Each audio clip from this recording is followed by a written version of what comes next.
Kedatangan mendadak ahli forensik digital Rismon Sianipar di Pengadilan Negeri Solo pada Kamis 12 Juni menjadikan kejutan. Pasalnya Rismon hadir di Pengadilan Negeri Solo saat berlangsungnya sidang lanjutan gugatan ijazah Presiden ke-7 RI Joko Widodo. Informasi selengkapnya saudara akan disampaikan jurnalis Tribun Solo, ada rekan Ahmad Syarifuddin yang sudah terhubung bersama kami melalui sambungan Zoom. Halo, selamat sore rekan Ahmad Syarifuddin. Ya, selamat sore rekan Anggi dan Tribuners. Baik, rekan Ahmad, apa tujuan kedatangan dari Rismon Sianipar ini di Pengadilan Negeri Solo? Silakan dengan laporan Anda. Ya, ahli digital forensik Rismon Sianipar mendatangi Pengadilan Negeri Surakarta pada Kamis 12 Juni 2025 di tengah sidang gugatan ijazah palsu berlangsung, dan ia tidak mengikuti sidang secara langsung di ruang sidang. Namun penggugat Muhammad Taufik akan menghadirkannya di persidangan mendatang sebagai saksi ahli. Dan selain Rismon, sejumlah nama lain juga akan diajukan oleh penggugat sebagai saksi ahli, diantaranya akademisi Dr. Tifauzia Tiasuma atau Dr. Tifa, dan mantan Menpora Roy Suryo. Dan ia mendatangi Pengadilan Negeri Surakarta kali ini hanya untuk memberikan support kepada para penggugat dugaan ijazah palsu mantan Presiden Jokowi. Kemudian selain mengunjungi Pengadilan Negeri Surakarta, ia juga bertolak ke Kecamatan Wonosegoro, Boyolali untuk mencari dokumen yang merekam kegiatan KKN yang dilakukan Jokowi semasa kuliah. Dan ia mendengar wilayah tersebut baru disahkan sekitar tahun 2000-an. Dengan begitu Jokowi yang lulus sekitar tahun 1985 menjadi tidak masuk akal sempat ber-KKN di wilayah tersebut. Begitu rekan Anggi dan Tribuners. Baik, berdasarkan pantauan Anda tadi, keberadaan Rismon Sianipar di Pengadilan Negeri Solo, apakah sampai sidang ijazah Jokowi selesai? Ya, tadi Rismon meskipun tidak mengikuti persidangan secara langsung di ruang sidang, Rismon tetap berada di pengadilan dan berada di tempat tersebut sampai selesai persidangan, gitu. Baik, keterangan apa yang disampaikan oleh Rismon terbaru, rekan Ahmad? Ya, dia mencurigai tempat kuliah kerja nyata atau KKN Jokowi ini merupakan wilayah yang fiktif karena informasi yang beredar wilayah tersebut belum berdiri di tahun di mana Jokowi masih berkuliah di UGM, dan itu beredar kabar secara luas. Dan maka dari itu Rismon selain ke pengadilan juga berkunjung ke Kecamatan Wonosegoro yang dari informasi yang beredar wilayah tersebut merupakan tempat KKN Jokowi. Baik, sementara untuk hasil sidang gugatan ijazah Jokowi hari ini apa, rekan? Ya, untuk hasil sidang gugatan kali ini dengan agenda pembacaan putusan sela gugatan intervensi, dan majelis hakim yang dipimpin oleh Putu Gede Haryadi menolak permohonan gugatan intervensi yang dilakukan oleh para alumni SMA 6 Surakarta. Jadi ia menilai para alumni SMA 6 Surakarta ini tidak mempunyai kepentingan hukum dalam perkara ini, dan objek sengketa dalam perkara ini merupakan ijazah SMA milik mantan Presiden Jokowi semata. Dan meski sama-sama memiliki ijazah dari SMA 6 Surakarta, mereka tak memiliki kepentingan hukum pada objek yang sama. Maka dari itu, gugatan intervensi yang dilayangkan oleh para alumni SMA 6 Surakarta ini ditolak oleh majelis hakim. Begitu, rekan Anggi dan Tribuners. Baik, terima kasih atas laporannya rekan Ahmad Syarifuddin, jurnalis Tribun Solo. Selamat kembali bertugas. Memang satu kesatuan proses akademik yang harus dilalui oleh seorang sarjana UGM ya. Jadi tanpa skripsi yang legal, maka ijazahnya pasti palsu. Nah, skripsi tersebut itu adalah entry point untuk membongkar semuanya, bahwa skripsi yang tanpa tanda tangan dosen penguji ya di UGM itu tidak mungkin bisa lulus.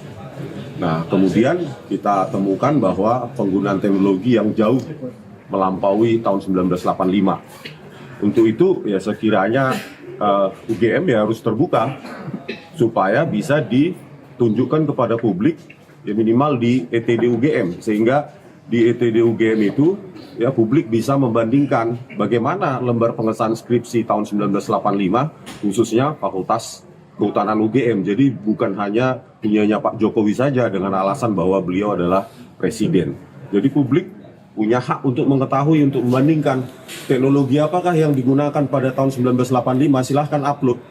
Karena saya sudah membuktikan bahwa di MIT sekalipun, ya di Massachusetts Institute of Technology, ya lembar pengesahan skripsi zaman itu pun, bukan skripsi, bahkan doktoral ya, tesis, ya disertasi, itu masih menggunakan teknologi seperti IBM electric typewriter gitu. Jadi disitulah entry point kita nanti untuk dimasukkan menurut tim itu baik ke Bareskrim laporkan kembali maupun ke Pengadilan Perdata gitu.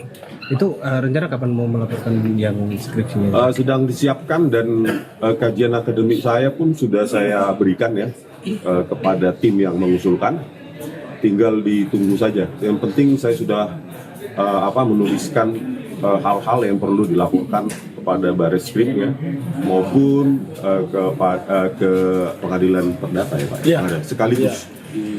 Ya, jadi itu juga berkaitan juga, semua proses akademik itu berkaitan. Jadi proses mulai dari registrasi yang ternyata Pak Jokowi menuliskan sendiri bahwa ketika registrasi awal tahun 1980, tahun akademi 1980-1981 merupakan ditulis adalah SM, sarjana muda.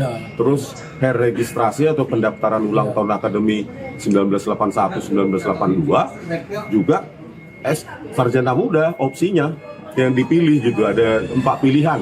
Pertama diploma, yang kedua sarjana muda, yang ketiga sarjana, yang keempat profesi. Tetapi 3 kali ditanyakan, 3 kali juga dibulati adalah sarjana muda. Jadi kalau memang Pak Jokowi sejak awal mengambil program atau tingkat studi sarjana muda, maka tentu tidak mungkin ada skripsi. Maka tidak mungkin juga ada KKN. Tidak mungkin juga ada ijazah sarjana kehutanan UGM. Yang memungkinkan adalah sarjana muda kehutanan UGM dengan gelar BSc gitu, Pak. Oke, terima kasih Bang. Kalau kedatangan di PN Solo ini dalam rangka apa Pak?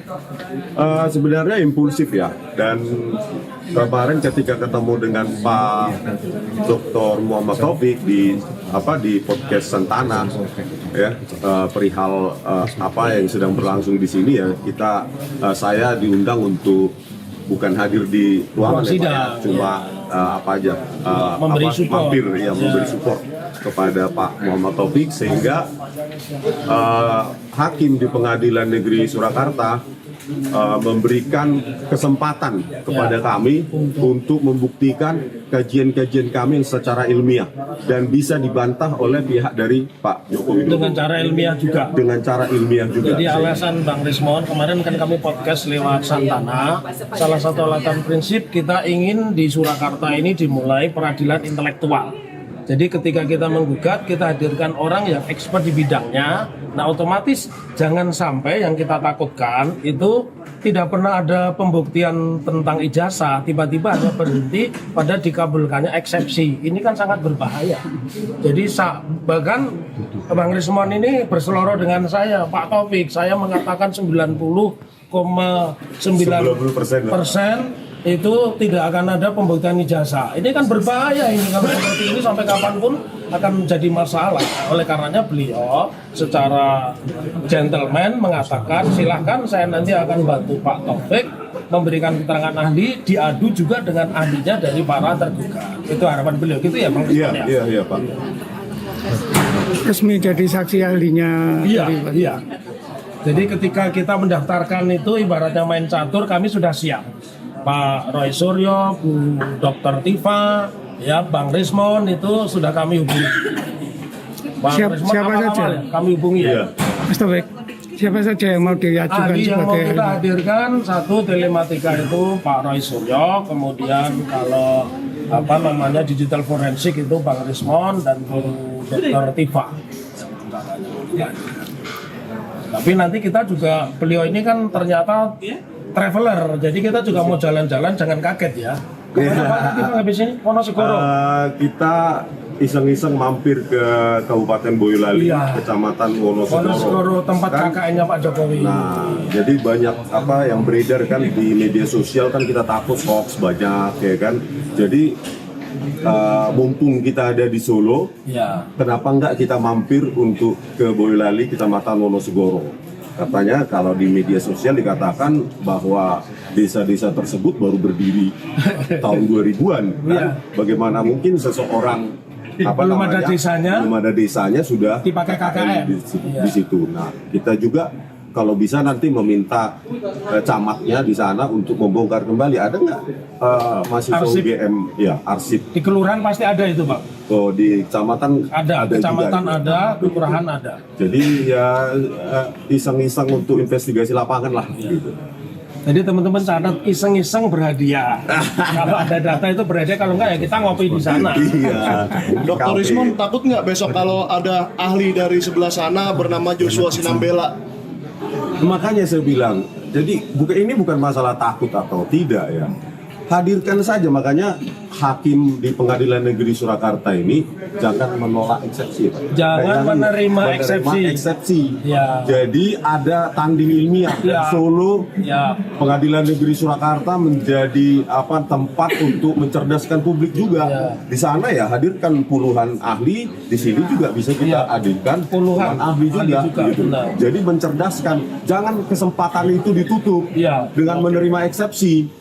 Kalau begitu ya hanya tanding di podcast nanti kita atau di media Dan sosial. itu sudah terjadi di Pengadilan Jakarta Selatan, Jakarta Pusat, Tata Usaha Negara. Iya. Yang katanya menang ya Pak? Masa yang keempat kan seperti ini. Kenapa? Yang kemarin katanya menang. Nah, menang. Nah, ini kata-kata menang ini mau saya tantang nih. Bisa nggak yang namanya Mas siapa itu? Yakub Yakub Hasibuan. Hasibuan membuktikan kata-kata satu kata saja di putusan pengadilan itu mengatakan menang. Itu aja. Nah, kalau ada kalimat di putusan pengadilan menang, itu harta saya serahkan kepada Mas Yakub Hasibuan. Benar, satu kata saja di situ bahwa pengadilan memenangkan ini, mengalahkan ini. Karena nanti pertanyaannya merembet, skornya berapa begitu? 6-0 atau 3-0 atau 2-1. Jangan sampai di sini eksepsi diterima juga, Iya. NO terus Iya. dinyatakan menang juga. Menang juga. Ini KY hadir nggak? Hah? KY hadir nggak? Insya Allah. Insya Allah. Kami akan berembuk apakah kami akan melakukan ke proses hukum berikutnya atau kami menerima dan kami akan berproses secara non formal untuk mendukung apa yang dilakukan nanti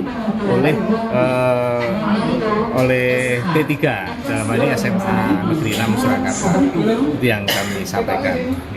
Terima kasih. Pak, berarti dengan tidak dikabulkannya ini data-data yang sudah terkumpul untuk pembelaan nanti seperti apa? Nanti kami akan menyampaikan kepada kepada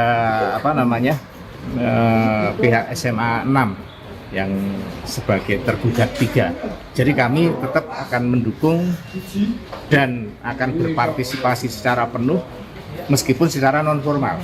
Tetapi kami akan berada selalu menggawangi dan mengawal proses hukum yang sekarang sedang berjalan, yaitu proses hukum di Perdata nomor 99. Oke, terima kasih.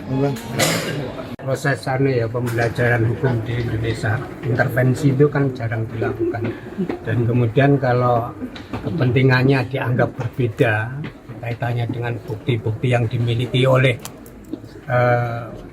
intervenin maupun penggugatnya atau tergugatnya, yaitu sebuah kewajaran karena memang produk hukumnya, nomor ijazahnya beda, namanya beda dan lain sebagainya berbeda, sehingga hakim berpendapat bahwa ijazahnya Pak Jokowi merupakan produk hukum sendiri dan ijazah klien kami juga produk hukum sendiri. Karena itu tidak bisa objeknya jadi bukan ijazahnya Pak Jokowi, maksud saya ijazahnya Pak Jokowi sebagai objek sengketa dalam perkara tersebut tidak bisa dipersamakan dengan objek sengketa yang kita ajukan sebagai intervenin.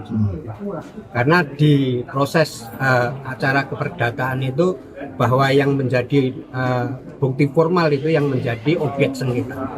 Begitu. Terus langkahnya seperti apa, Dok? langkahnya gimana? saya kira nanti kami akan berunding dulu untuk mengajukan proses misalnya terkait kami tidak setuju dengan pendapat hakim tadi, kami akan mengajukan banding atau kasasi nanti, itu proses, tapi itu masih wacana ya, karena menyangkut, kami menyadari bahwa untuk intervensi itu tidak mudah seperti yang kita gambarkan, karena memang objeknya harus sama persis. Objek sengketa ini kan ijazahnya Jokowi yang dianggap palsu, padahal ijazah kami kan ijazah orang lain kan gitu. Saya kira itu. Tapi kami tetap ya secara tidak langsung nanti apabila kami menyatakan tidak akan mengajukan banding, Sidang perkara perdata nomor 133 PDTG 2025 PMSKT kami sudah menyiapkan jawaban-jawaban atas gugatan. Kami sudah siap tergugat 15. Jadi meskipun demikian besok tetap akan membantu ya, misalnya tidak Membantu non formal ya. Formalnya kita tidak bisa membantu, non formal membantu. Saya kira itu. Terima kasih. Download Tribun X sekarang, menghadirkan lokal menjadi Indonesia.